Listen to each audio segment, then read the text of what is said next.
usted. Washington Yepes comparte un diálogo con el invitado. Pichincha Unisal. 17:13, ya vamos a iniciar de inmediato aquí en la tercera emisión de Punto Noticias con Pablo Iturralde, director general del Centro de Derechos Económicos y Sociales. Justamente, Pablo, muy buenas tardes. Acabamos de escuchar algunas reacciones sobre la propuesta económica del régimen en la Asamblea Nacional y qué están pensando desde el sector laboral ante semejantes propuestas que no sé si calificarles como propuestas, porque a mí me suenan, y lo digo como ciudadano, a atentados en contra de la seguridad, del desarrollo, de la tranquilidad del trabajador y del pueblo ecuatoriano. Sobre esa base, Pablo, quisiéramos conocer cuál es su lectura sobre estas propuestas en general, evidentemente, y qué alternativas convienen para el país. Bueno, muchas gracias, Washington. Sí, nosotros estamos desde la sociedad civil, nos hemos juntado organizaciones de distintas áreas, ambientalistas, de derechos humanos, organizaciones técnicas, y estamos monitoreando la política económica para esta crisis. Hay que decir algo, las últimas medidas anunciadas por el gobierno no es otra cosa que la recuperación de la agenda del Fondo Monetario Internacional que se vio interrumpida después de las protestas de octubre. Y esto es sumamente preocupante, porque por un lado significa que ante la crisis el gobierno va a responder con mayor austeridad.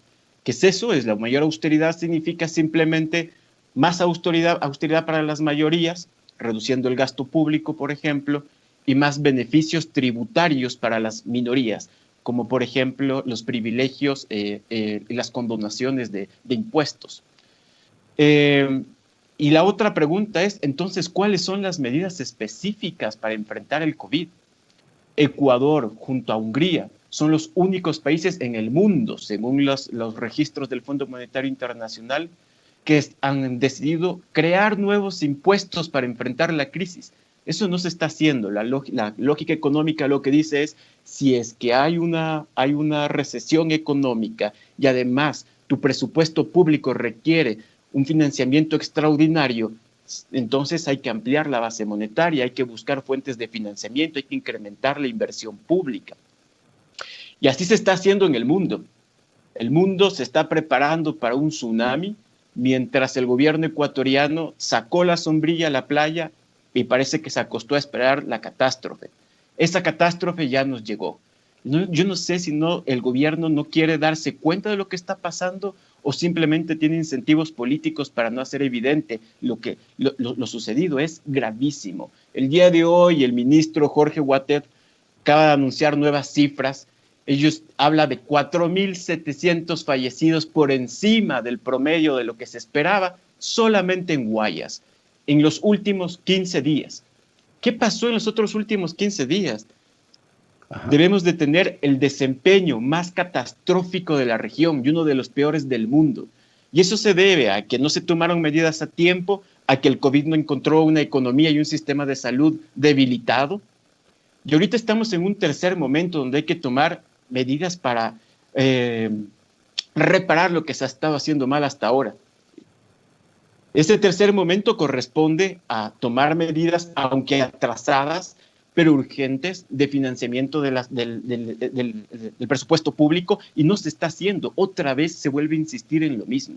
¿Qué propusieron? Propusieron en lo laboral, específicamente este impuesto, esta contribución humanitaria, que es absolutamente desproporcionada. Es desproporcionada porque ¿cómo es posible que hacen pagar a los trabajadores y a las trabajadoras desde los $500, mientras a las empresas, en cambio, les obligan a pagar ese impuesto desde los $500 millones declarados en utilidades? Perdón, no 500 millones, desde $500,000. Y además, esa misma propuesta, probablemente, si es que es la propuesta de borrador que estuvo circulando en redes sociales, incluiría una cláusula que le permite a las empresas acogerse y decir, bueno, yo estoy afectada por la crisis, me exonero de ese impuesto. sea, probablemente muchas empresas no van a pagar. Digamos que todas paguen, y se podría recaudar unos 200 millones de dólares. Si para los trabajadores, en cambio, aportarían con 700 millones de dólares. Es desproporcionado. Pero además se incluyen en esa misma propuesta incentivos tributarios, nuevamente, que sirven principalmente para los grupos económicos y la banca. Se incluye además unos mecanismos de gestión de esos recursos que son simplemente delirantes. Se plantea crear un fideicomiso que se lo va a transferir a privados para que administre esos fondos, esa recaudación extraordinaria que pretenden conseguir. Es decir, se desentienden, meten la mano a los trabajadores y a las trabajadoras, recogen recursos con eso, que con eso además no les va a alcanzar, sigue siendo muy poco para lo que se necesita, ¿no? Y finalmente terminan diciendo en las últimas declaraciones que van a levantar las garantías para los trabajadores en la negociación colectiva, en los estándares mínimos de derechos. O sea, no hacemos mucho y pónganse de acuerdo entre ustedes. Yo no sé si se da cuenta el gobierno que esto que están repitiendo como loros, ¿sí? Lo han dicho sus asesores, lo han dicho sus ministros, lo ha dicho el presidente, ¿no? Esto de la realidad supera la legalidad. Es una locura. ¿Qué están diciendo? Están diciendo nosotros nos desentendemos y ustedes arréglense, ¿sí? ¿Qué es un llamado a la guerra civil? Yo qué sé, el Estado está justamente para garantizar que nos podamos poner de acuerdo respetando los derechos de todos y todas, ¿no? Pablo, ayúdeme a entender y a explicarle a la ciudadanía el porqué de este comportamiento singular del gobierno ecuatoriano y del gobierno de Hungría, porque usted acaba de señalar que hay dos gobiernos en el mundo en contraposición de lo que señalan los propios organismos multilaterales, porque el propio Fondo Monetario Internacional, el Banco Mundial y todos los gobiernos del mundo dicen no, en este momento no hay que pagar la deuda, no, hay que repotenciar el aparato productivo, buscando financiamiento de donde sea para que haya capacidad de compra del ciudadano. Hay que privilegiar el empleo, hay que sostener el empleo. Pero, oh sorpresa, el Ecuador actúa singularmente en contracorriente de lo que hace todo el mundo. ¿Cómo se puede explicar esta actuación tan paradójica? ¿A qué obedece entonces, le pregunto Pablo, este comportamiento ortodoxo, radical, cerrado del régimen y de su ministro de Finanzas, que me parece que es el ideólogo, conjuntamente con el señor Augusto de la Torre, que ya le llevó a la debacle a este país? Bueno, esto tiene unos antecedentes. Al principio planteaban propuestas de austeridad muy profundas, ¿no? Porque tenían una institucionalidad que habían construido a la imagen y semejanza de los intereses de los grupos económicos que están atrás de este gobierno, ¿sí? Ahora, ese bloque que estaba gobernando se está resquebrajando. Y por eso es que la Asamblea Nacional, el 14 de abril, como se comentó antes en estos breves comentarios que sacaron, ahí mencionaban que el ministro Richard Martínez fue llamado a la Asamblea Nacional para que dé unas declaraciones, ¿sí? Porque la Asamblea apoya que el Banco Central dé un sobregiro para poder financiar el presupuesto público. El Richard Martínez, a pesar de que se ha negado en principio, sin embargo, dijo que ha pedido un informe al Banco Central del Ecuador. Y yo creo que eso da una cierta esperanza. Y no es porque sea voluntad de él, porque él lo quiera así. Yo creo que es porque la fuerza de los hechos ya los tiene asustados, ¿sí? Y yo creo que deberían asustarse bastante. No sabemos lo que estamos enfrentando, no sabemos las consecuencias del desastre que podría generar. ¿Qué es lo que bueno, además que en el Banco Central, mi opinión personal de la gerente del Banco Central es que es una persona profesionalmente muy competente y por lo tanto su informe debería de reflejar la necesidad de generar ese sobregiro. ¿Por qué siguen insistiendo a pesar de todo esto? Porque en este gobierno, a pesar de que se ha resquebrajado el bloque que está gobernando, todavía sigue gobernando el Fondo Monetario Internacional. Ya el Fondo Monetario Internacional no vive en este país, no tiene intereses en este país, ¿sí? Y Además, acompañado de sectores de la economía que están muy poco comprometidos con su país. La banca, los sectores de importadores, no les importa mucho qué es lo que suceda con sus clientes, con su mercado interno. Pero yo creo que eso no se puede sostener por mucho tiempo, o porque es políticamente inviable, o porque es socialmente inviable. Algún rato la cuarentena va a terminar, y cuando termine la gente va a salir a la calle a quejarse. Eso es seguro, seguro. Tendría que la Asamblea Nacional tomar medidas para frenar, Pablo, la salida de divisas, que como vemos es también cuantiosa, 7.500 millones de dólares. Se eliminó el impuesto a la salida de divisas, se lo rebajó, mejor dicho, al 2.5. Deberían volverse a los parámetros anteriores, 5% de impuesto a la salida de divisas para evitar esta fuga de capitales, porque además se tomaron una serie de arbitrios que precisamente permiten que las divisas fuguen, Pablo. ¿Qué recomienda usted? Debería de recuperarse todos los mecanismos de control e incluso profundizarlos. Yo diría que hay que poner en cuarentena la dolarización. Estamos en un momento extremadamente distinto, extraordinario. Y eso tiene que ver con las propuestas. A ver, una primera cosa que hay que hacer, hay que ordenar las fuentes de financiamiento internacional, primero para consolidar lo que ya se ha comprometido que se va a entregar al país, pero luego además para reestructurar cierta deuda, reestructurar, plantear renegociación para entrar en mayores plazos de pago o incluso no pagar la deuda. Y esos recursos que van a llegar de afuera hay que garantizar que no se vuelvan a ir, porque lo peor que puede pasar es lo que ha estado sucediendo hasta ahora. Nos endeudamos, llegan esos recursos de afuera y se escapan. Se escapan porque hay diferentes mecanismos de fuga de capitales.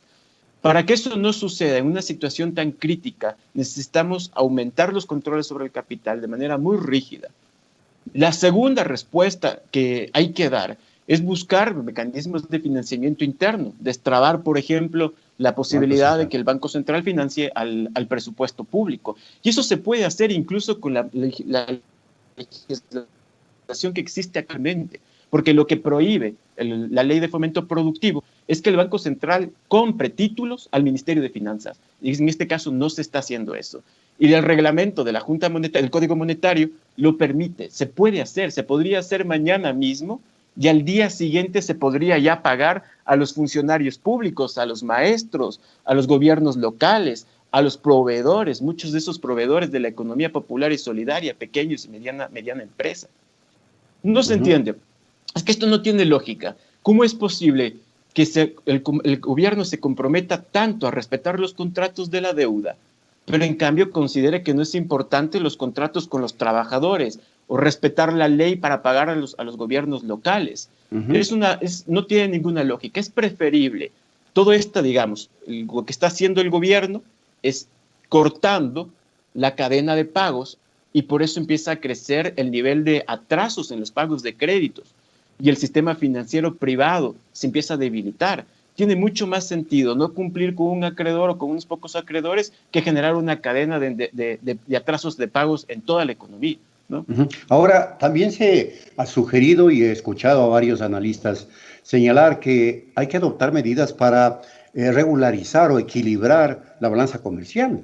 Es decir, poner aranceles para evitar que las importaciones sigan sacando dólares en un momento en donde, que, como usted dice, lo que se debe hacer fundamentalmente es resguardar o poner en cuarentena la dolarización, porque con la crisis podría existir el peligro de que se caiga la dolarización en el país. Así es, hay que cuidar los dólares que salen por importaciones. Además, en este momento hay que pensar a futuro. Lo que va a suceder es que todo el sector externo va a tender a contraerse. Nosotros, además, con menores entradas de divisas, con menos demanda de lo que podemos exportar, hay que cuidar los dólares que tenemos. Para eso va a ser indispensable recuperar medidas como tasas aduaneras o salvaguardas, pero además generar estímulos a la producción para poder poco a poco, ¿sí?, poder sustituir lo que estamos comprando de afuera. Eso es una de las medidas fundamentales. El gobierno tiene que entender algo que le han estado diciendo la academia, le dicen no solo los economistas heterodoxos, ¿no? Esto le viene, es Vox Populi, ¿sí? Tiene que controlar el sector externo. el sector fiscal no es el único problema. Hay un problema ahí, pero el principal problema es el sector externo. Claro. Podemos hacer un montón de esfuerzos a nivel del gasto público o al nivel de generar ingresos fiscales, pero si no controlamos el sector externo, todo se nos va por ahí. Se genera una mayor presión. ¿Quién paga? Nosotros no podemos imprimir moneda. Entonces, ¿quién está pagando los recursos que salen afuera? Vía fuga de capitales, porque se van dividendos o porque se moviliza divisas, pero también ¿quién está financiando la compra de importaciones? ¿Lo hace el Estado o lo hace el sector privado? Cuando no lo hace el Estado, lo hace el sector privado además. En otras palabras, si nosotros disminuimos el déficit fiscal, estamos en cambio disminuyendo el ahorro público, el ahorro privado, disculpa.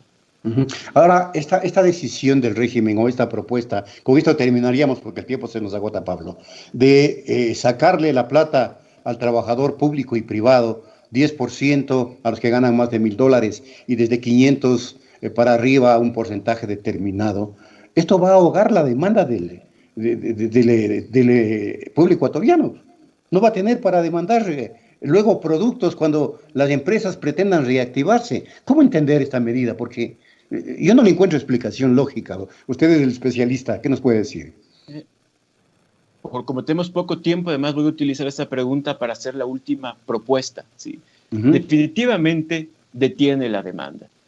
Lo que hay que hacer es otra cosa totalmente contraria. En España acaban de alcanzar un acuerdo para garantizar una renta básica para la población en general. Nosotros, desde Sociedad Civil, hemos hecho la misma propuesta. Creemos que es indispensable una renta básica. El mecanismo puede ser el seguro social o podemos pensar otros mecanismos. Pero esa renta básica tiene, primero, el objetivo de financiar la cuarentena de la población. Es un tema de seguridad pública. En segundo lugar, es un tema de derechos humanos, ¿sí? Y en tercer lugar, es también una medida de eficiencia económica, porque permite garantizar algo que es determinante para la recuperación económica, la demanda que va a impedir que se genere una cadena de quiebras de empresas. Pablo, muchas gracias por haber ayudado a orientar a la ciudadanía. Pablo Iturralde, economista, estuvo con nosotros 17 horas 31 minutos. Hacemos la pausa y luego conversaremos ya con la prefecta de Pichincha. Ya volvemos. Punto Noticias.